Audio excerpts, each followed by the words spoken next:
Alright, I wanted to make a video comparing this Higonokami right here to the Kershaw Leek.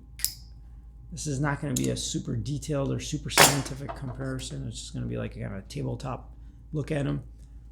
I'm always torn between whether I should use the Kershaw Leek as an everyday carry or the Higonokami. Every time I do that, this Kershaw Leek wins. But the reason the comparison, I'm compelled to make the comparison or consider this is because I love this blade so much. This Higonokami blade is laminated blue steel or whatever they call it. And it's 3 layers of steel with the harder part or whatever it is sandwiched in the middle.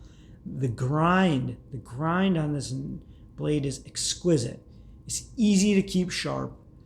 The metal heat treatment on it is fantastic. It's a carbon steel, and the grind, there's no micro bevel. It's just a grind that goes straight down, and how it's pretty straight, and it comes to this nice point here. The point is also very robust in how it's ground down.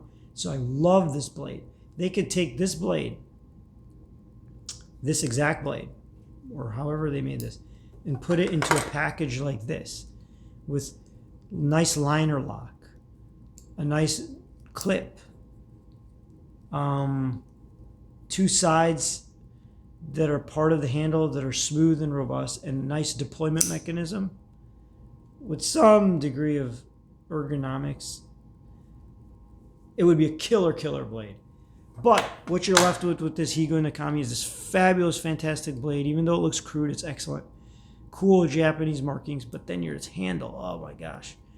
This is sharp, cuts into my hand when I'm using it. There's no liner lock, no sort of lock. You have this tab right here that you're supposed to put your thumb on to use it, which is fine. But when you hold this blade, it's uncomfortable. It's a little bit janky. It's not stable. There's a lot of play here. There's no way to tighten it. There's just a rivet, whereas the Kershaw Leek has absolutely no play. There's a little bearing, I think it's a bushing in there, helps keep the deployment smooth over time. The deployment is how you deploy it is coupled into the handle very nicely, because wherever I push is now here. There's absolutely no play between the blade and the handle. No play at all. And if there ever is, you could tighten it with the little Torx right there. But the blade itself is great, but not as good as this. This one sharpens a little bit more nicely. This one's made out of carbon steel. This one has a secondary bevel. This Kershaw Leek has that secondary bevel. The tip is super fine. People have cracked it. I haven't. People have cracked it. This tip is fine as well, but it's a little more robust in how it tapers down. You can see there. And so, but the Kershaw Leek for everyday carry, for me, wins every time because it's also got a little lock here, so you can't deploy in it. You can't deploy it inadvertently. It's got a clip. You can reverse the clip. And so here, there's no lock. I mean, as I mentioned, there's a deployment lock here, so you can't inadvertently deploy it. This one has, when you're carrying it closed, is loose. It could possibly, see that? Come loose. This thing sticks out. Can get caught on stuff. It's not, the deployment is not quite as well defined as this. The liner lock here is integrated into the handle on the other side of the clip, so it doesn't get in the way. You never notice it when holding it. The clip itself, the way it is, gives you a little bit extra purchase on the handle, even since this is so skinny when you're actually using it. Everything's smoothed out so it doesn't cut into your hands when using it. It has a little bit of finger guard. That was part of the deployment. Whereas this cuts into your hand.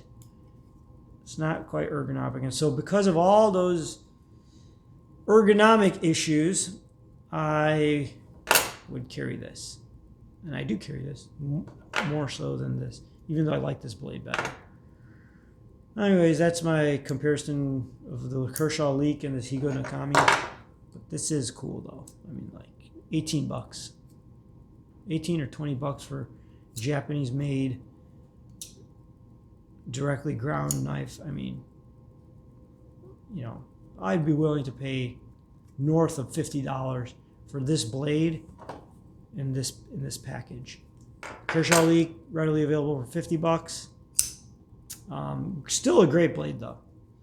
Maybe eventually with use, maybe I'll sharpen this out to where I like the grind like I do of this one, but I don't use it that often, or it doesn't get in the way enough that I'm willing to take my time to do it. KAI, designed by Ken Onion, the Kershaw Leek, and I think it's owned by a parent company, KAI, which is a Japanese company, I believe. Overall, great blades.